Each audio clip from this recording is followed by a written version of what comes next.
one day the wife saw some Jackson chameleons sitting on a countertop right at the cashier's. She couldn't resist. So the next thing I know, I had a pair of Jacksons. And from that point on, it was Chameleon City. In this adventure, I speak with James Cross.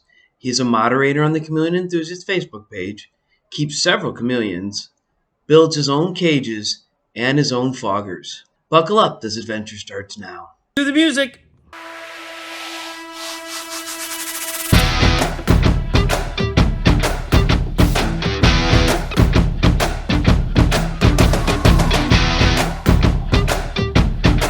Welcome, adventurers! Today we have James Cross. Can you introduce yourself, James? Hey guys, it's James Cross. How would you define yourself? Well, I'm a hobbyist. I started doing this stuff. My grandfather got me into it when I was a kid, around 9 or 10 years old. Used to go out in the country and look for lizards and snakes, and it grew from there. I just was fascinated with reptiles. So it just started a progression of keeping reptiles. Where was that at? What part of the country were you in? Southern California, Sun Valley, Glendale, Burbank area. It used to be you used to be able to find lizards in your backyard. We used to catch horned toads and gopher snakes and king snakes. That was in the city. But later in life, Grandpa was a rock hound, so he used to take me on desert trips. And while he was looking for rocks, I was looking for snakes. Wow, that must have been a bunch of snakes hiding out in the rocks, so that was a good thing to do, huh? Yeah, it was so much fun, and it just it inspired me into reptiles that still holds true today. I mean, I've been doing it for close to 30 years.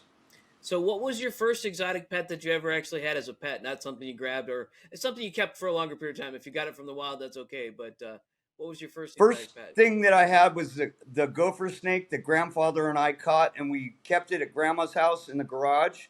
And grandpa swore me to secrecy to make sure that I didn't tell my mom or grandma. So they didn't know we had it in there. How old were you when that happened? I'm going to say about 9 or 10 years old. 9 or 10 years old. Trusting a 9-year-old with the secret, he probably told grandma and told her that he told you not to tell her, but you'll probably never know. Okay, but Yeah. as a whole, what exotic pets have you kept in the past? Over the years, Hmm? well, I started out in monitors, iguanas. What type of monitors did you have? I had tegu. Mm. Um, there was a Nile, Mm. um, but that quickly changed. Mm. Iguanas, I built a huge cage for it. There were two babies that we got, and my wife couldn't stand the monitors. They were just they scared her.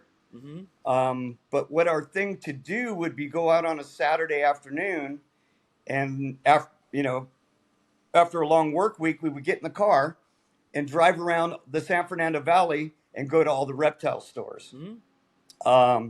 And then when the reptile shows would come in, we would hit every single one of them. And what happened was one day the wife saw some Jackson chameleons sitting on a countertop right at the cashier's, and she couldn't resist. So the next thing I know, I had a pair of Jacksons. And from that point on, it was Chameleon City. Jackson chameleons are awful cool and a gateway to other chameleons.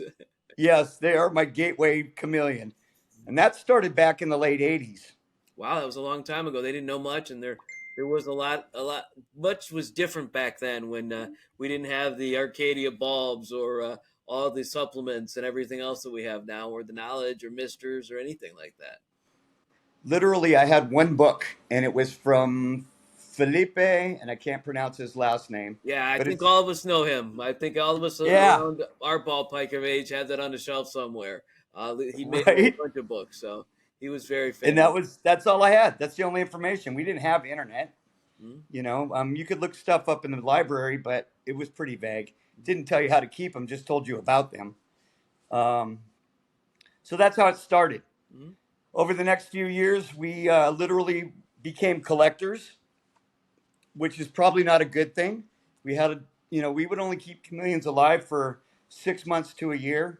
We just didn't know what we were doing. But I was literally the guy that was trying to find every species and have it on the planet. So I went from carpet chameleons to Johnston's chameleons. We had Morelli's, Jackson's, Parson. No, we didn't have Parsons. Parsons were untouchable. They were a myth, a legend.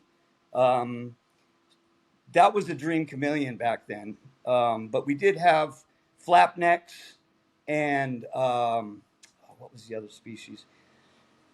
Anyway, so we literally would try to collect any species that we could that was different and strange, and try to keep them alive. That was really our goal, was just to try to keep them alive. I finally ended up turning a sun porch that was on the front of our rental house into basically a miniature jungle. And of course, we didn't know you couldn't keep them together, so we turned them loose in there. Um, and I had chameleons living wild in my front room.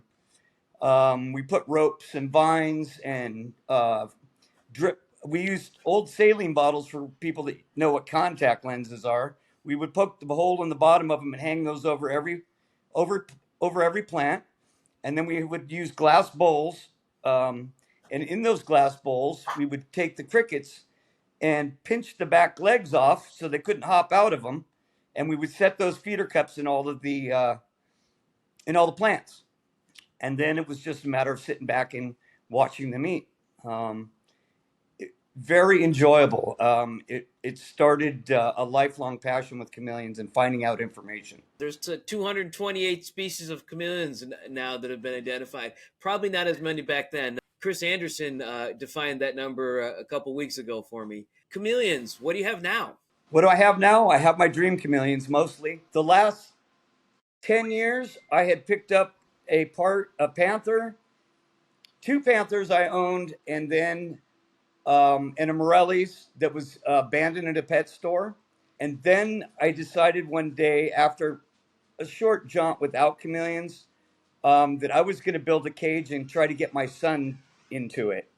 So I literally took grandma's old curio and converted it into a chameleon cage, and I went crazy on it, and it turned out just amazingly beautiful. And then we went out and purchased a panther chameleon together, and boy, did that spiral. Everything, the whole influence came flooding back over me. I decided the cage wasn't big enough, so the next thing I know, I'm in the garage, and we're building this elaborate monstrosity, and I went crazy on it. And then it was a deep dive into the internet. I'd never been on social media. I never used Facebook, or well, maybe a little bit of Facebook, but I never used Instagram or anything of that sort. So I really wasn't aware of what was out there. I'd been a member of the forums for quite a few years, the Chameleon forums, and that was my go-to for information and sources and everything else. But I was more of a lurker than a participator, trying to absorb as much information as I could. So, and then I found the Chameleon Academy, which, you know, from that point on, I was hooked. I mean, bad. I spent last year, I think I spent pretty much every moment that I wasn't at work or being with the family studying about chameleons, cages, environments, learning about the electronics, trying to figure out how to make these environments more like the environment they come from, and less like what the pet stores and pet shops sell you. I wanted to take it to another level. And of course, at the time, without my wife's consent, money wasn't the problem. It was just making it happen. So that's kind of what I did. Then I built a really incredible cage and started doing all the tweaks and figuring out how the fogging system and misting system and getting the timers right. And that's pushed me even farther. And then, of course, social media came around. So I bumped into a gentleman named Craig Durbin, and I started following his page. He was a breeder of Parsons. He had already sold several clutches and was hanging on to two of them. And one morning he decided to let one loose. And for some reason, I caught his post an hour before work. I couldn't stop calling him enough. I think I probably called or messengered him probably 10 times in the first hour of the day. And I finally got a hold of him while I was at work. Probably got in a little trouble with my boss because I just walked off the job and started talking to him. And of course, he put me through an interview process which I was not used to, because he's not going to just sell a chameleon to anyone. And the Parsons was like my bucket list dream chameleon. I don't know, within about 45 minutes to an hour of talking to him, he said, "We'll see," which left me with a kind of an empty feeling. And I came home and told my wife, and of course, she wasn't tickled about the price, but she also, being that we grew, I've been married to her for 30 something years, knew the passion that we had both had and the rarity of owning a Parsons chameleon. And so she allowed me to purchase that first Parsons. And then I went crazier. Um, I came home, started searching the internet for cages, ideas, was going to build a second cage. I ended up building a second cage, took me 3 months. And then we ended up getting a chance to purchase Boaz. It took Craig about 4 or 5 days to confirm that he was going to sell it to me. And then it took another 2 weeks for him to allow me to come down to the hidden secret lair of primo chameleons, and the opportunity to meet him and go through his just amazing setups. The dream chameleon that I've only seen in pictures, up close and personal, and it wrecked me. It I came out of there on such a euphoric natural high that I don't even know how to explain it. And now I'm just enamored with the animals. So basically, that happened. And 6 months later, I went to the reptile show in LA, which I try to do every year. And by the way, and that's got to be the best show I've ever been to. There's a lot of shows out there. I go to the San Luis Obispo one. I've been to the San Diego one. I've been to a couple in Northern California. There's nothing that compares to that. And of course, some gentleman there had a male, wild caught. I couldn't tell how good a condition it was in, and it wasn't in the greatest of condition, but I didn't think it was that bad until I got him home. But I did end up purchasing him, and we got him home, and he was eating fairly well, but he just didn't look right. So we spent umpteen amount of dollars taking him to the vet. Turned out he had internal parasites, blood parasites. He was in pretty bad condition. Um, but with my experience in the past in raising chameleons, and everything we had when I was a kid was a wild caught, we started treatments on him.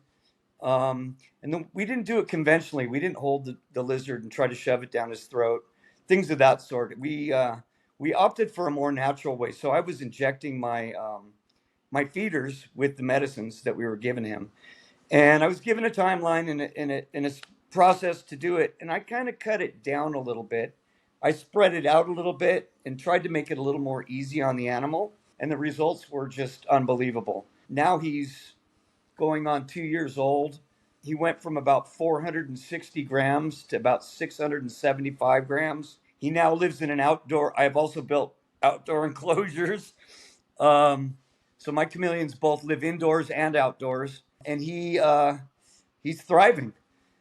So of course the progression happened again. Craig had some more babies. I was in negotiations with Craig to get another baby, and a friend of mine that I had met on the internet and was doing some counseling with and teaching him how to build foggers and cages and etc. Decided he wanted to go travel, and he shipped me two of his. Here I go again. No cage, no. At this time, I just didn't have the time to spend 3 months building another cage. So I had bumped into, at that same reptile show, Dale Tamura. Talk about amazing dude, so much alike. And we had a small conversation. I showed him some pictures of my cages, and he says, "Dude, you don't need me. What you build is better than what I do." And I said, "Well, it's a different level. It's a different type." And that started a great friendship and communication and some collaborations. We came up with a cage design that's specifically designed for Parsons chameleons, size, fog machines, misting systems, literally daylight to afternoon light to sunset. So we have schedules where the lights literally are just like sunrise and sunset, and we molded the whole system after Madagascar. Wow. The neat thing that we ended up coming up with is we designed some doors, and it was my idea, but Dale is the one who built them. And what he did with them is just, it's unbelievable. Um, it's a 3 door. So the first door is a plexiglass door. The second door has a screen in it. And the third door opens completely so you can access the inside of the cage. What this allows me to do is open and close the side doors to allow humidity to be trapped inside or released. Living in California, and I'm in Southern California, but I'm coastal. Actually, I'm in Central California, and I'm coastal, but I'm inland, so we don't have humidity here. So our humidity will get down to 2 and 3%. And during the summertime, we don't have any. So it's really hard to maintain humidity for an animal like a Parsons. And these cages have solved the problem. That, along with the heavy fogging at night, misting cycles during the day, I just figured a lot of things out that I spent the last 20 years not understanding. A lot of it came from Bill Strand, you know, with his advice and his ability to push you in the community. He really got my gears turning. His passion was the same as mine. The irony is that I was actually older than him for the first time I ran into somebody that was doing this, and I realized that we were kindred spirits, maybe from afar, but he had the same drive and passion that I did for the chameleons. Of course, Bill has a much better social media presence than I do.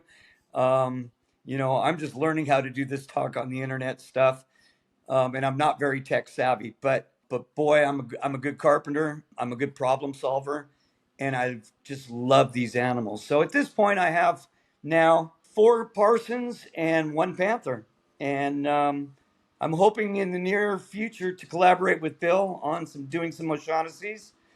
Um, my whole persona was I was going into the Parsons breeding, not necessarily breeding. I'm really a hobbyist. I'm not doing this for any money. I don't really want any residuals about it. I think money takes the fun out of it and puts you in a position where you have to be a certain way to recoup your funding and so on and so forth. And that's just not me. I'm in this for the love of the community, the inspiration of finding out new things and ways to keep these animals. But my favorite part of it is the evolution, how it's gone from putting them in an aquarium to putting them in a screen cage to building hybrid cages, gone from drippers to misters to foggers. It's just amazing how far this community's come. And the great people, if you watch out who you're around, the great people that are in this community that really do care and that are really willing to help and teach other people. So hopefully the legacy and the animals and the tradition can go on. And I think that's why I wanted to be part of it. It's very inspiring. It's very humbling. And to get recognition like this and get opportunities like this, it amazes me. It's so hard for me to believe that I'm sitting here doing a podcast when 10 years ago I was just had a lizard in a tank, you know? Yeah, I know, but Bill gets us in trouble a lot. He's the reason I have this podcast. He's the reason why I have a live show, and so he gets you into all kinds of trouble. Whether you get more chameleons because of him, you do all kinds of stuff. But yeah, following Bill is great adventure. But boy, he gets you in all kinds of trouble. So you got to be careful. So, what is your goal with this? You said you're going to try to breed. Are you not going to breed, or are you just trying to decide? Or It was never an ambition of mine. Mhm. But that turkey bill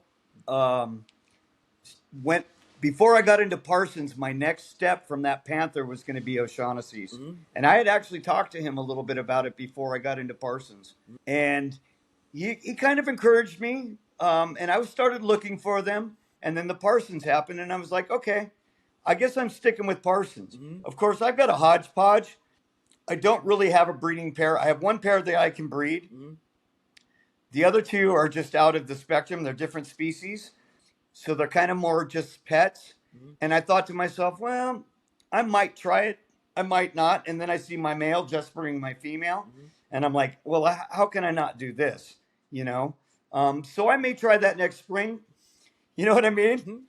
Yep, there you You know, are. The addiction continues, and the next step, and it's natural for the animals. So why don't you do it? that's exactly what happened. He literally started making colors. She was making colors. I said, wait a minute. I'm not doing this. What are you guys doing? So I think I might try it. 2-year incubation is pretty scary. I've got a lot of information. I got some great people behind me that'll help me with advice. I definitely might try it. But what happened was the Bill Strand thing came along, and he said, hey, I want to do small community breeding. And man, a light went off in the back of my head. I said, this I've got to do. I'm more focused on that than I'm even on the Parsons situation.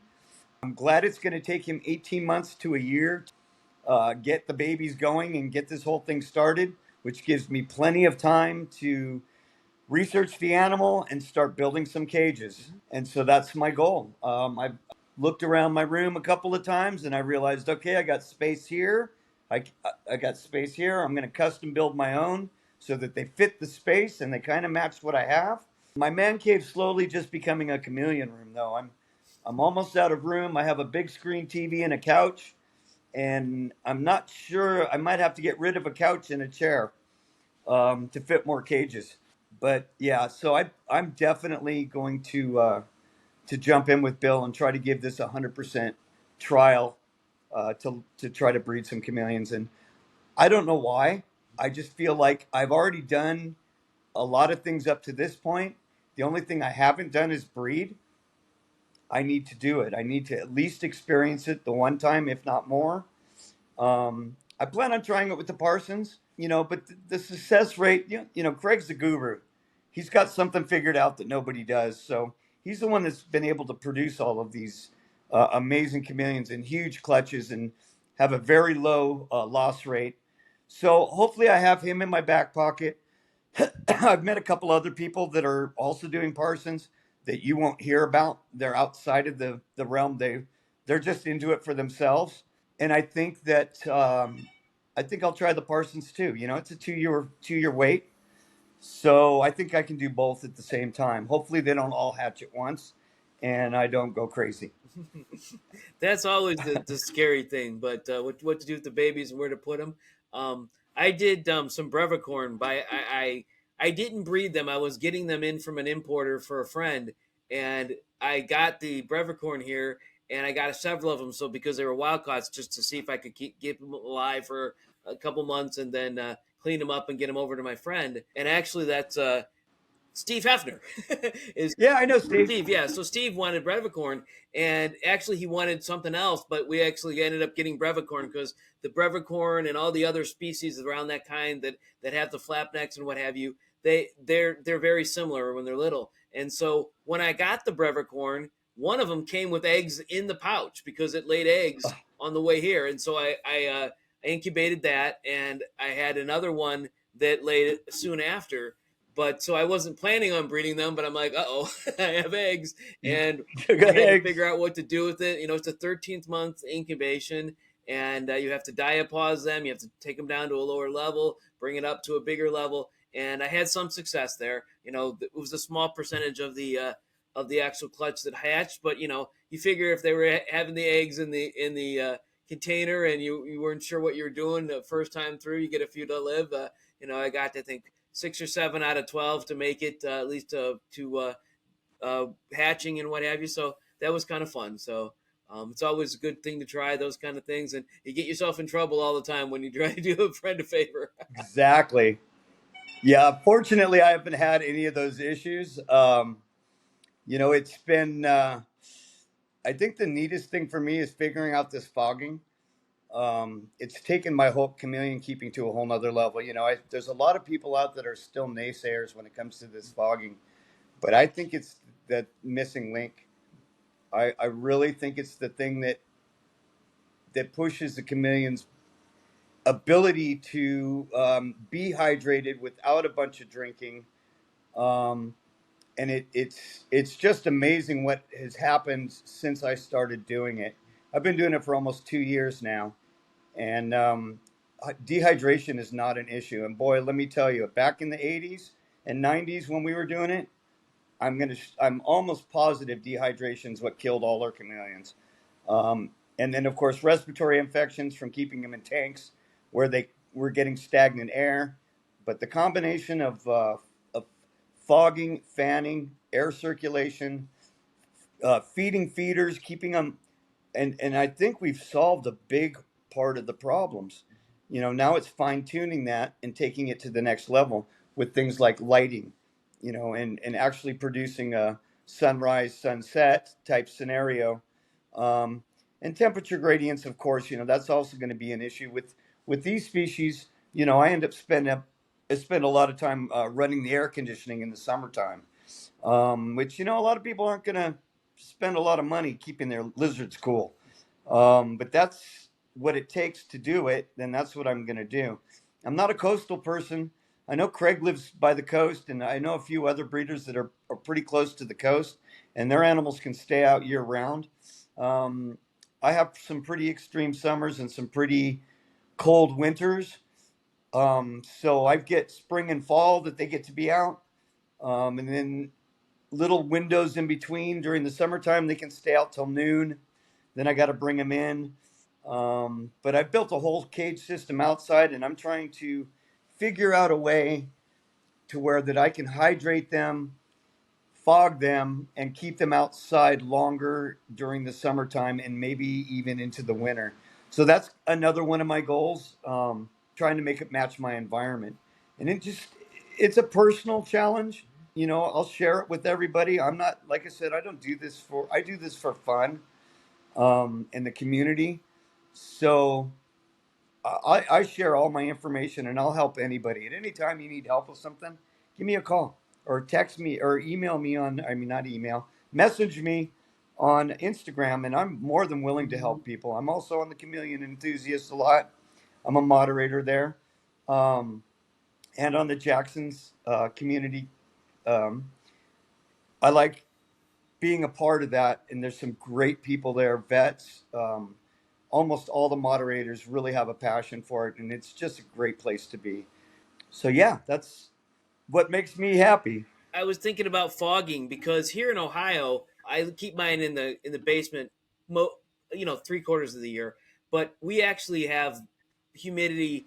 The lowest it's ever is 29%, and it gets up high enough that I actually have to use a dehumidifier in the room. And until I turn my air conditioning on, and my air conditioning pulls all the humidity out of the basement because my air conditioners are based in my furnace is based in the basement, so it's pulling all out. But I'm better with hybrid cages as well because I can control the environment inside the cages. But it's weird because you fog, you mist, you drip, and different times of the year I need all three. And different times of the year I actually I'm still misting. I'm fogging a little bit, but I'm actually pulling in the middle of the day. I've got dehumidifiers all over the basement, pulling water out of the air Out because of it's just there. so much. And I need to dry out the cages in the middle of the day. And I have wind fans everywhere to blow the wind around. And then other times of year, do not put a fan on because you're going to blow all the humidity out. So it's different, but different areas of the country, it's different ways of just doing the same stuff, keeping them hydrated, knowing what they need to be, using those tools. It's really interesting how you talk about that. And Bill was saying before about how he also has low humidity at some points a year, and it's just like, wow, that I don't even understand that. I think we're dry here in the winters and the Yeah, it's kind of crazy. I think the same thing when somebody tells me, "Oh, they got to actually use a dehumidifier." I can't understand that concept. I've lived in California all my life. The dry heat, the dry winters. We do get a lot of my concept with the fogging came from being close to the beach towns, Mhm. and watching that fog roll in every night, watching that humidity come up. And then I started looking um, into the weather patterns and systems in Madagascar. And son of a gun, it does the same thing. The concept is just there. It's right there in front of us. Why didn't we ever figure that out? That's a lot of things in life. You once you figure it out, you like it was so simple, but you're like you took It was right there in front of us the whole time, right and here I exactly. never even thought of it. Of course, how long have they had foggers? The fogging system's only been out about 5 years, right?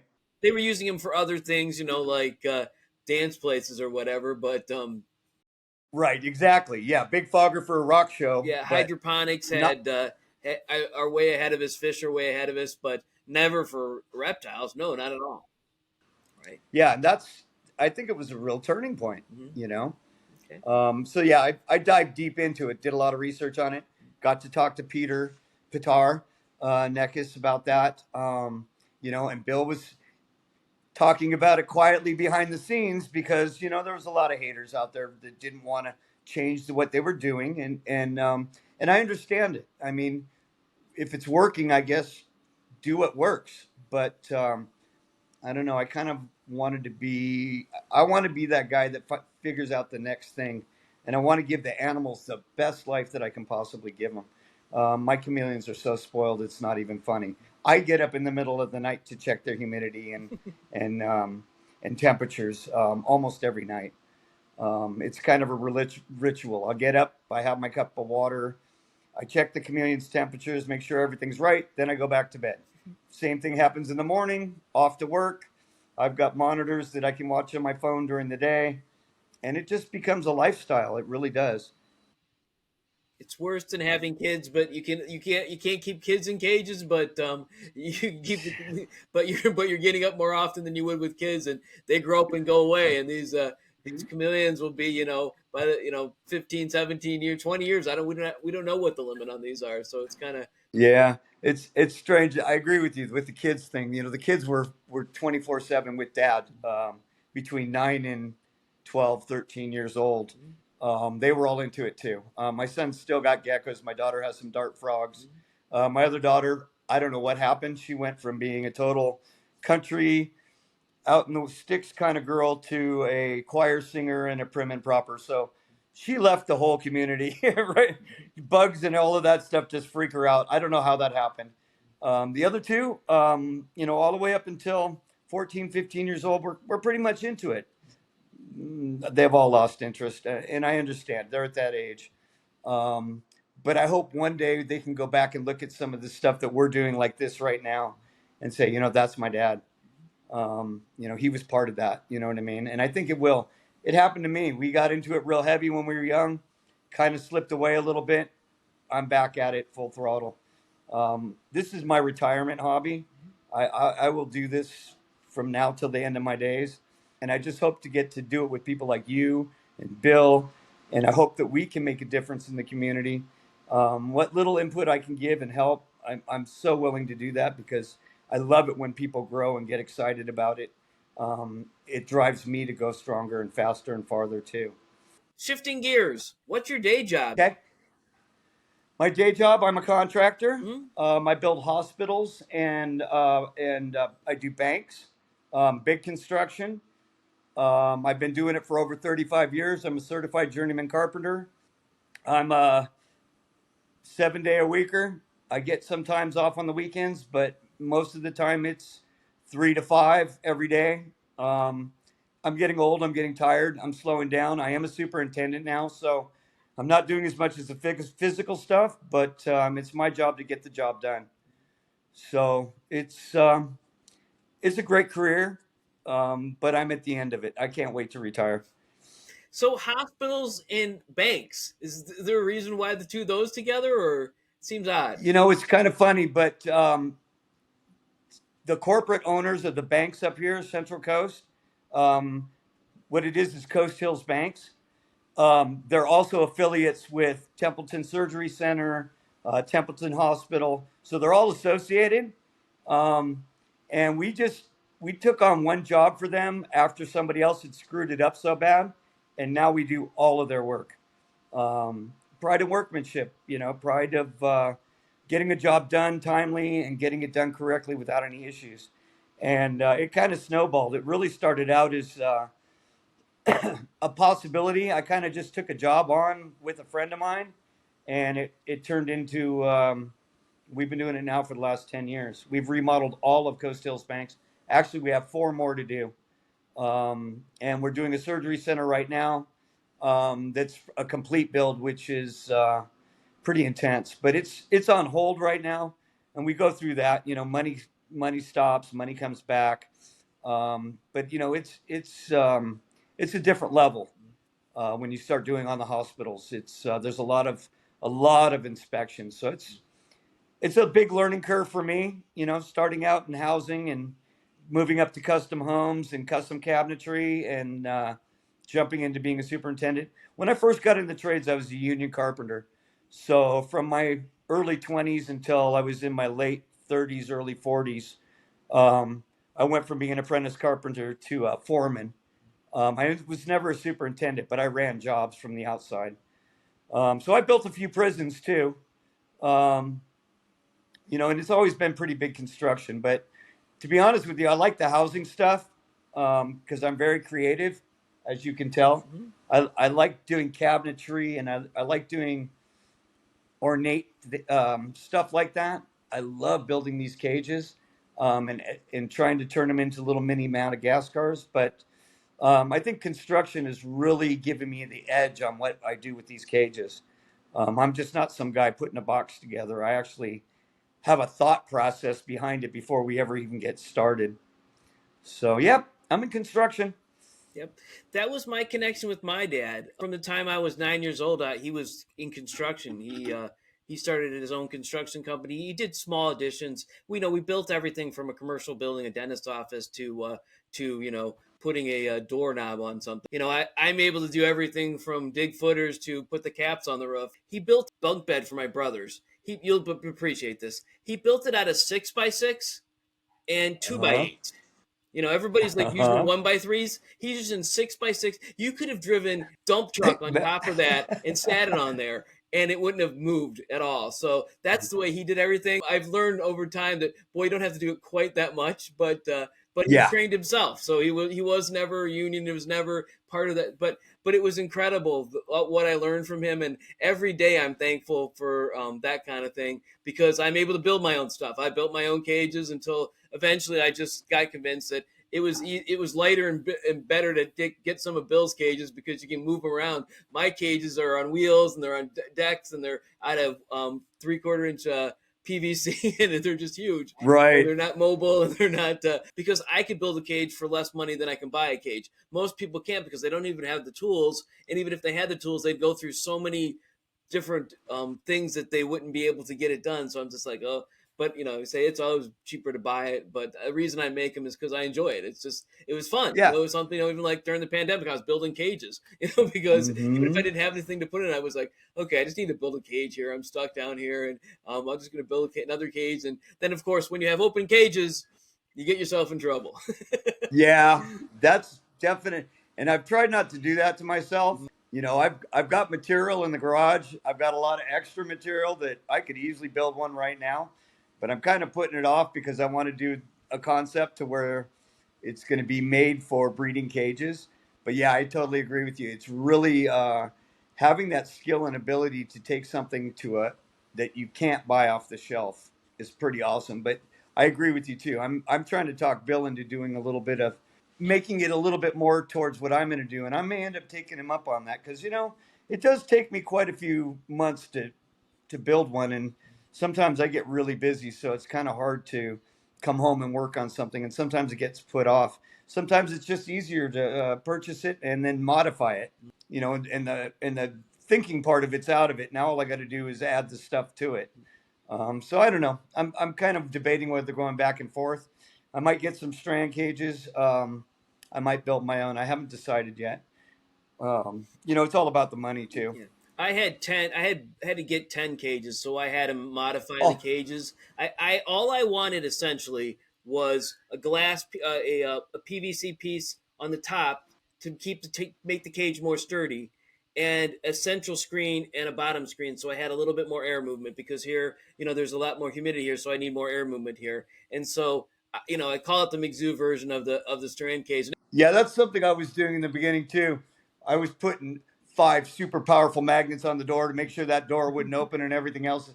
And now sometimes I'll leave the door open and the chameleon never comes out of the cage. Right. You It's the know, first time that you do I that and walk away for 24 hours. It's across the room. and it's weird because Right. I've I've had. only had my panther do that. The Parsons just look at the opening and go, I ain't going out there.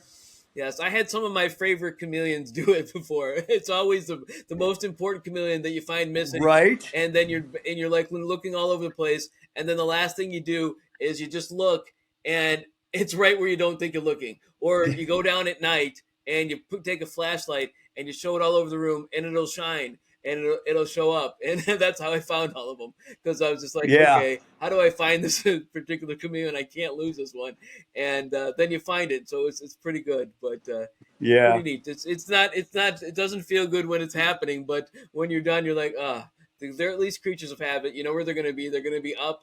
They're going to be away. They're going to be in a safe spot, and they're going to be hiding from you. Yep. But when it becomes night, they just sit out because it's dark in the room, and they're not waiting for you to come look at them. So that's neat. Right. Right. All right. So, any other words you want to tell our adventures about you, or about life in general, or chameleons? I'm, you know, life is good. Chameleons are great, and go to reptile shows. We didn't even talk. I mean, we talked briefly about reptile shows. That's something I forgot to ask. Well, ask. What would be your favorite reptile show? I mean, you told me the big one that is probably your favorite, but what are the attributes that make it your favorite? Well, I think I like diversity. Mm-hmm. Some things that annoy me about smaller reptile venues is you'll have six tables with basically the same stuff. Ball pythons and crested geckos, but yes. Right. Geckos everywhere or a table full of snakes. Mm-hmm. I like variety. I also like to see innovative products, things that don't, that people just aren't selling. I like to see homemade stuff. Mm-hmm. I really like cage people. I like plant people, inserts, things that go inside of cages for all different species. But I like to see more variety of animals for sure. I know why you don't see some of the crazy stuff is probably because, you don't want to take it into that environment and risk. I don't need to see a table with 200 geckos in a cup. Bring 50 of them. I think it gets a little overwhelming and then you get bored with looking at the table. I think those are one of the things that I don't like. I do like, I would also like to see more of the main vendors like ZoomEd and Arcadia and those types of people to show up to the shows because there's a lot of questions people want to ask them outside of the box. And I think that would be really neat. And You're describing something like Tinley. Tinley had all that stuff. yeah, And you know what? Josh Willard from Josh Frogs was actually at the Michigan show. I didn't okay. make any pictures of him. I forgot. It was like Yeah, it was such a medium-sized show, but he was there because that's where they're at. It's kind of their yeah. home show. Yeah, if you go to my Instagram page, you'll see a little flurry of the LA show 2 years ago. And I met everybody and I missed Bill by 10 minutes. I was out in the parking lot and all of a sudden he's talking from inside the show. And I was so tired that I said, I really want to go meet him, but I'm not walking back in there again. We got the passes, went in early, and we spent the first 4 hours. It wasn't really all that crazy. About noon o'clock, that show started going off, and there was no walking room. And I'd already bought a giant Parsons, and I wanted to get him out of there. So I like small venues too. We have one here in San Luis Obispo that's put on by ZoomEd. They are there, and it does seem to bring in a little bit of variety. It's a very small show, but it's got a huge attendance. And they do it at the Madonna Inn. And another show I used to go up to was Fresno, and they have one in Bakersfield. The Bakersfield show's neat because they've got a lot of desert reptiles and I think a lot of them are wild caught, to be honest with you, because you're close to the Mojave Desert over there. So there's a little bit of variety there too. But like I said, I like a show that's entertaining. That's another thing that's nice about the Madonna. They have from 12 o'clock to 2 o'clock, they have a pet show. They bring out alligators, they bring out iguanas, monkeys. They bring out some pretty crazy stuff, and they have a guy that explains all of it. So it's a great place to bring the kids. They do face makeup. So it's kind of hometown. And I think for me, I don't I don't need the big popularity of something. I like that hometown feel. I like it when everybody knows everybody and the same guy you see at the reptile show, you see at the donut shop in the morning, when you're getting your coffee on the way to work. Um, You know, I grew up in the city, and I moved away from it to do this the rest of my life. So I think this is the kind of lifestyle that I want to do, and I like the reptile shows that kind of mimic that. I like the LA Reptile Show, but let me tell you, getting home, and dealing with everything outside of the reptile show, wow. You know, traffic, people, craziness. That part I don't like at all. So it's a good thing my father lives down there. It is a good excuse to go down and visit my dad, sneak off to the reptile show, come back to his house, leave early in the morning or late at night. Um, but yeah, like I said, Grandpa took me to my first reptile show. I'll never forget it. Um, if there's a reptile show and it's close enough, I'm going. Wow, that's cool. Tinley is not. It's actually part of Chicago. It's near Chicago, but it's not in Chicago. It's one side of Chicago. I think it's the west side of Chicago. So the traffic isn't quite as bad. It's easy to get to. There's no charge for parking, so it.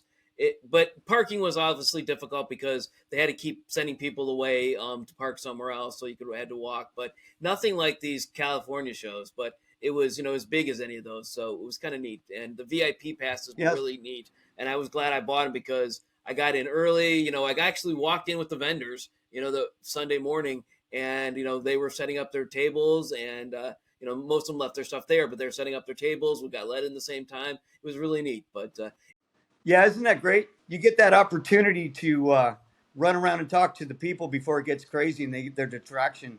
I mean, I literally got to have conversations with. I had a 15-minute conversation with Camouflage Chameleon's husband. mhm, Um, we sat there and it was just awesome. mhm, Just talked about everything in life. On top of Chameleons too. Same thing with Dale Tamura. mhm, I got to go talk to him. That's why we became friends. He wasn't distracted. mhm, He actually had my full attention, mhm. which was awesome. There's a lot of people out there that you'll find are, they're kind of shady. And you can kind of get that feeling from the minute you talk to them. And there's some really genuine people. And I have to tell you, there's some of the people that I put myself around and been able to surround myself. Luckily, I didn't get sucked into some of the drama.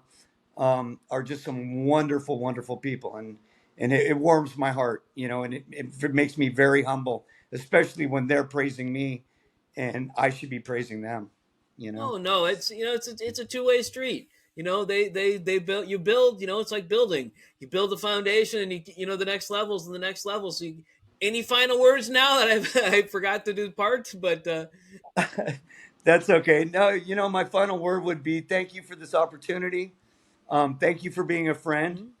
mhm. Thank you for being part of this community.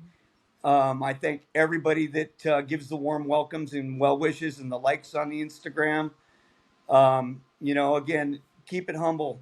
That's, I think, what it really comes down to. So how do we Um, contact you? you can catch me on The Chameleon Enthusiast, or you can catch me on Instagram, Crosscuts at -8. I'm also on Bill's show every show he has Saturday and on Tuesday afternoons. You'll also catch me on the Reptile Show Reporter on Wednesday afternoons at 5. Well, thank you for being here. I really appreciate it. If you enjoyed this adventure and want to be alerted when more are available, please click the subscribe and maybe even the bell button. Thank you.